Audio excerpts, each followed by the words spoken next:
മെറിഡിയനോട് വിട പറയാൻ സമയമായി. കുറച്ച് ദിവസം ട്രാവലിങ്ങിൻ്റെ കാര്യത്തിൽ ഇങ്ങോട്ട് വന്നേ സാറ് അടിച്ചു പൊളിക്കാൻ വേണ്ടിയാണ്. അപ്പോൾ ഈ സ്കൂളിൽ എൻ്റെ ലാസ്റ്റ് വർക്കിംഗ് ഡേ ആണ്. അപ്പോൾ അവരൊക്കെ അടുത്ത ദിവസത്തേക്കുള്ള കാര്യങ്ങളൊക്കെ ചെയ്യുന്നുണ്ട്. അതായത് ഓരോ മാസവും ആരുടെയൊക്കെ ബർത്ത്ഡേ ആണെന്നുള്ളത് ചാർട്ടിൽ എഴുതണം. പിന്നെ പുതിയ എന്തെങ്കിലും ചാർട്ടുകൾ ക്ലാസ്സിലേക്ക് വേണ്ടത് ചെയ്ത് വെക്കണമെങ്കിൽ ചെയ്ത് വെക്കാം. അങ്ങനെയുള്ള ക്ലാസ് തുടങ്ങാൻ പോകണല്ലോ അടുത്ത ദിവസത്തേക്ക്. അപ്പോൾ അതിനുള്ള കാര്യങ്ങളൊക്കെ എല്ലാവരും ജിബി മിസ് ബാക്കിയുള്ളവരൊക്കെ ആയിരുന്നു ചെയ്യുന്നുണ്ട്. പിന്നെ കുറച്ച് പേര് അപ്പത്തെ ക്ലാസ് റൂമിൽ പോലും ചെയ്യുന്നുണ്ട്. Bye bye Sujith sir. സ്കൂളിൽ നിന്ന് നേരെ ഞങ്ങൾ വീട്ടിലെത്തിയതിന് ശേഷം കുറേ നേരം ഞങ്ങൾ ഉറങ്ങി. അതിന് ശേഷം ഞാനും ഷാരൂൺ സാറോടെ എപ്പോഴും ഷനോസ് മാത്രമേ എൻ്റെ വായി വരുള്ളൂ. ഷാരൂൺ എന്നാണ് പേര്, SHARUN, അങ്ങനെ തന്നെയാണ് സ്പെല്ലിങ്. അപ്പോൾ ഞങ്ങൾ കണ്ടുകൂടി ഇങ്ങനെ വൈകിട്ട് നടക്കാനായിട്ട് ഇറങ്ങി. അപ്പോൾ ഞങ്ങൾ പുതിയതായിട്ട് കണ്ടുപിടിച്ച കുറേ വഴികളുണ്ട് കേട്ടോ.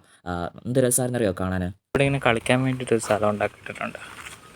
ഇവിടെ ഇഷ്ടം പോലെ എന്ന് പറഞ്ഞാൽ ഇഷ്ടം പോലെ ഉണ്ട്. പുലിയുടെ കാൽപ്പാടുകളാണ് ഗായ്സ്. പുലി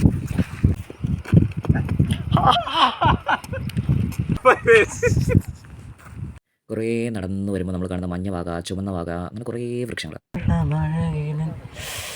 എന്ത് രസമാണെന്ന് നോക്ക്. നടന്ന് ഞങ്ങൾ കാട് കയറിപ്പോയി.